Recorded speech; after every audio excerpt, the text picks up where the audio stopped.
नमस्कार, मैं Deepak Sharma one India news से।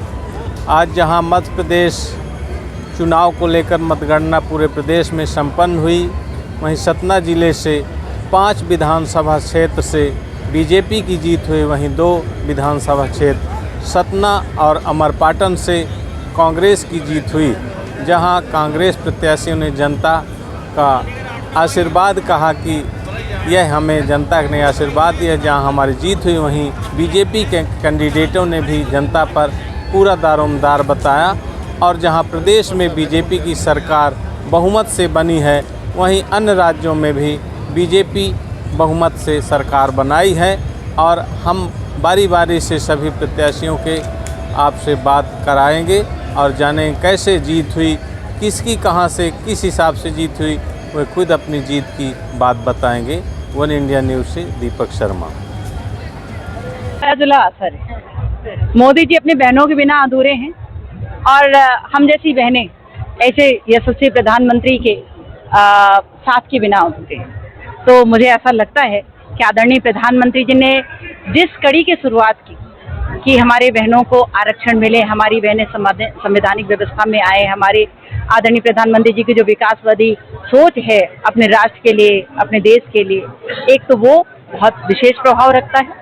दूसरा, आदरणीय मुख्यमंत्री जी की जो बनाई गई योजना है लाडली बहना, उसने जमीन पर ही नहीं बल्कि भारतीय जनता पार्टी को अपना परिवार बनाकर अपना संबंध, अपना नाता जोड़ लिया। और उन्होंने ये बता दिया है कि सिर्फ आज ही नहीं, आगे आने वाले हर एक समय, हर एक पल में हम आपके साथ इसी तरह से हैं यदि आप हमारे साथ हैं। सीधी के विकास के लिए क्या प्राथमिकताएं होंगी? सीधी में देखिए बहुत ज़्यादा मेरी ये चिंता रही है कि जो नहीं हो पाई आज तक, स्वास्थ्य की व्यवस्था अच्छी हो, शिक्षा का स्तर ऊंचा हो, आधुनिक खेती में हमारे किसान बेहतरीन काम कर सके, इंफ्रास्ट्रक्चर की बात है, इंफ्रास्ट्रक्चर अच्छा हो। तो इसलिए ये सारे जो बिंदु हैं, इस पर मैंने काम करने का एक विचार बनाया है, एक वर्क प्लान बनाया है।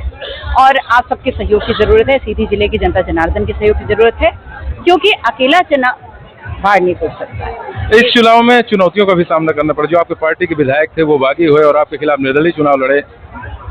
ये उनकी इच्छा थी, उन्हें लगा कि मैं पार्टी से बड़ा हूँ, पार्टी से ऊंचा हूँ, मेरा कोई अपना व्यक्तित्व है, इसलिए वो बेचारे अनजाने में चुनाव लड़ गए। और जब उन्होंने चुनाव लड़ा तो उनको मुंह की खानी पड़ी और औंधे मुंह गिरने के बाद उन्हें समझ में आया कि पार्टी से बड़ा कोई भी नहीं होता। हम पहले पार्टी के कार्यकर्ता होते हैं और पार्टी हमें कार्यकर्ता के रूप में हमें सम्मान देती है, हमें ऊपर उठाती है, तो हमारी जो सोच है वो धोखे में हो जाती है, हम अपने आप को बहुत बड़ा समझने लगते हैं। तो आपने सबसे बड़ा उदाहरण सिर्फ आपने नहीं, सीधी जिले की जनता जनार्दन ने देखा है कि क्या हुआ। तो इसलिए ऐसी चीज़ें आती रहती हैं। तो मैं ऐसा मानती हूँ कि उनकी अपनी मानसिकता और उनके अपने ऐसे विचार होंगे जो गलतफहमी का शिकार होते हैं, लेकिन वो बहुत जल्दी दूर हो जाती है। मैं सीधी जिले के सीधी विधानसभा की जनता जनार्दन को, हर एक परिवार को मैं आभार व्यक्त करती हूँ जिन्होंने इस जागरूकता के साथ सहयोग किया कि कोई भी लालच उनके भविष्य से बड़ा नहीं है। लाडली बहना को मैं धन्यवाद देती हूँ, लाडली बहनों को, और हर एक परिवार के उस व्यक्ति को धन्यवाद देती हूँ। मेरे ईमानदार भारतीय जनता पार्टी के सभी कार्यकर्ता गणों को धन्यवाद देती हूँ, जिन्होंने विपरीत परिस्थितियों में पोलिंग में जाकर जाबाजी से मुकाबला किया और भारतीय जनता पार्टी को विधानसभा को 35,000 वोटों से जिताया। फिर से एक बार आप विधायक बने, अब क्या कहते हैं, पूरे प्रदेश में सरकार भी बनी, क्या मानते हैं? यार, विधायक की एक जिम्मेदारी होती है, उस सीमाओं में बंधते हुए क्षेत्र का विकास करने की मेरी प्रथम जिम्मेदारी होती है, जिसको मैं पूरा करने का प्रयास करूंगा।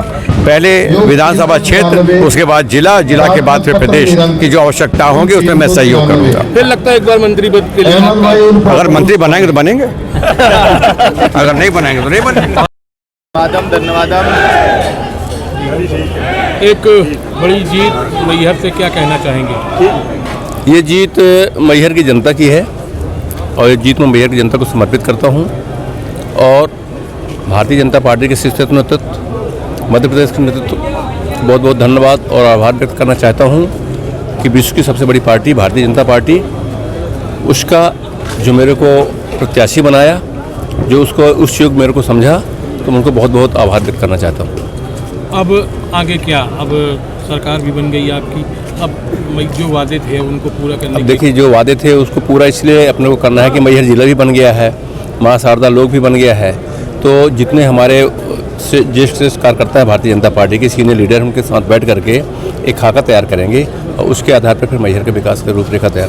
क्या मानते हैं कि लाडली बहना का जो एक बड़ा गेम चेंजर साबित हुआ, इतनी भारी बहुमत से आते हैं आप? बिल्कुल हुआ, 100% हुआ, क्योंकि मेरे को समय पर्याप्त मिला था और मैं ग्रामीण क्षेत्र में जो दूर दराज तक जाता था और उनसे हम केवल इतना कहते थे कि लाडली बहना, भाई का ख्याल रखना। तो ये कहती थी कि जब भाई हम लोगों का ख्याल रखता है, बहनों का ख्याल रखता है, तो बहन भाई का ख्याल क्यों नहीं रखेगी? और उनके चेहरे पे मुस्कुराहट आती थी, इससे ऐसा लगता था कि हाँ, लाडली बहना काम कर रही है। मतदाता और हमारे कांग्रेस के कार्यकर्ता दोनों को हम श्रेय देंगे। उन्हीं को प्रति समर्पित है, कार्यकर्ताओं के प्रति और मतदाताओं के प्रति ये जीत समर्पित है। इनका कुछ ऐसा रहा होगा और मेरे जगत ने अपना काम कर इतना संघर्ष किया राष्ट्र को जीतने के लिए। अब उसके हाल तो मैंने ही देखा है, उसको बयां करना बहुत मुश्किल है। मैंने देखा सत्ता में क्या क्या हो सकता है और किस तरह छीना जाता है, और राजा रजवाड़े क्या तलवार की लड़ाई लड़ते रहे होंगे खून खराबे की। जिस तरह से आजकल ये सभ्य युद्ध में इतने बड़े बड़े लोग एक सीट के लिए किस हद तक गिरते हैं मैंने देखा। बार काटे बोझ, बार रोका गया, काफी देर तक। अरे क्या नहीं किया गया वहाँ, क्या नहीं किया। कभी आपने सुना कि दोबारा काउंटिंग हुई हो? 10 वर्ष के बाद जनता आपको, आपके कार्यकाल को अवसर दिया। मेरा उस समय का जो काम था सिमरिया का, और जो देखिए मुझे पहचान सिमरिया ने दी थी, मैं कुछ भी नहीं था। पैसा वैसे तो बहुत लोग कमा लेते हैं, लेकिन मुझे जो भी पहचान मिली थी सिमरिया से, और उस समय मुझे ये सब चीज़ें बड़ी सरल लगती थी। बाद में जब मुझसे सिमरिया छूट गई तब मुझे सिमरिया की कीमत समझ में आई और मैं तड़पता था, तब मुझे वो आदमियों की कीमत समझ में आई। अच्छा भी हुआ बीच में जो ये सब दौर आया, इससे अपनी भी बुद्धि खुली, अपने अंदर भी आया कि ये जो हमारे लोग हैं ये बहुत बेशकीमती थे, और अब हम संभल के और काम करेंगे। सिमरिया को आज आपको अकेले लड़ता हुआ देखा गया, और कोई भी कांग्रेसी नहीं आए, क्यों? ऐसी वजह क्या ऐसी है कि इकलौती हो गया? हम हैं तो देखिए कौन आए कौन नहीं आए, इतनी विपरीत परिस्थिति में टिकट तो कमलनाथ जी ने और कांग्रेस ने ही दी ना, है ना। तो सरकार भाजपा की है, बहुत सारे वादे पूरा करने में। मुझे इससे मतलब नहीं है कि किसकी सरकार है। मुझे कमलनाथ जी ने टिकट दी, कांग्रेस पार्टी का मैं कार्यकर्ता हूँ, उससे जो बन पड़ेगा अपनी पार्टी के लिए करूँगा। अच्छा हुआ कि मैंने कुआं भी झाँक लिया, बीच में मैं थोड़ा भटका तो जो मेरे अंदर का वो था मैंने इनका देख लिया, तो सब असली पिक्चर दिख गई। तो अब मैं जीवन भर के लिए क्लियर हूँ, जहाँ हूँ वहाँ मैं खुश हूँ और वहीं मैं काम करूँगा। कमलनाथ जी के लिए काम करता रहूँगा, कांग्रेस पार्टी के लिए काम करता रहूँगा। भय मुक्त सिमरिया होगी, भय भ्रष्टाचार मुक्त सिमरिया, और मैं अच्छा काम करूंगा। मैं किसी से बदला नहीं लूँगा, मैं किसी से ये पटांग काम जो हमारे पूर्व विधायक ने किया मैं वो सब नहीं करूंगा। मेरा एक एजेंडा है कि मुझे क्या क्या सिमरिया में देना वो दूंगा, और लोगों में प्रेम सौहार्द बनना है, और मैं भी अपना 2 रोटी का काम करता रहूँ। जनता क्या संदेश है जनता को? जनता के लिए यही संदेश है कि जनता ने मुझे अगर मौका दिया है इतनी मुश्किल परिस्थितियों में, और ईश्वर ने मौका दिया है, तो मैं जनता को निराश नहीं करूंगा। मेरा आज भी 9 साल बाद भी जनता के बीच में मेरे टाइम का किया गया काम ही तो मुझे खड़ा कर दिया। तो मैं इस बार और अच्छी कोशिश करूंगा कि ऐसा कुछ व्यवहार करूं। पहले और कमियां थी, लड़कपन था 10 साल पहले जो है, तो वो गलतियों को बचाऊंगा और क्षेत्र के विकास के लिए अच्छे मन से काम करूंगा, किसी से दुर्भावना नहीं। और वैसे मैं जाति पाति बदला काम नहीं करता, और मुझे कुछ अच्छा करना है ताकि सिमरिया हमारी ग्रो कर सके। जी पूछिए भाई साहब, आप ऐतिहासिक जीत जीतती हैं, क्या कहेंगे इस जीत को लेकर? मैं इस जीत के लिए पूरी क्षेत्र की जनता को, हमारे कार्यकर्ताओं को, सभी सीट नेतृत्व को बहुत बहुत हृदय से आभार व्यक्त करती हूं कि उन्होंने जो विश्वास मुझ पर जताया है, इसकी कल्पना मैंने भी स्वयं नहीं की थी, पर ऐतिहासिक मतों के साथ विजयी बनाया है रेगांव विधानसभा को। देश में बीजेपी की पूरी बहुमत आ रही है जी, क्या फैक्टर चला कि फिर से बहुत बहुमत आई है? कहीं ना कहीं उसमें एक भारतीय जनता पार्टी की विचारधारा का बहुत अहम रोल है। भारतीय जनता पार्टी देश हित, जनहित के बारे में सोचकर चलती है। हमारा हर नेतृत्व, चाहे केंद्रीय हो चाहे प्रदेश नेतृत्व हो, हर नेतृत्व नेतृत्व जन कल्याणकारी योजनाओं के माध्यम से जनता का हित करता है, देश के लिए हित करता है। उन्हीं कारणों से हम बहुमत की तरफ आए हैं और जीत भी रहे हैं। ऐतिहासिक जीत के साथ हम मध्य प्रदेश में सरकार भी बना रहे हैं। उपचुनाव में कम वोटें मिली थी, इस बार भारी वोटें मिली हैं, क्या मानते हैं? नहीं, उपचुनाव में भी वोटें कम नहीं मिली थे, 61 से 62 हज़ार वोट मिले थे, तो वोटों की संख्या तब भी कम नहीं थी।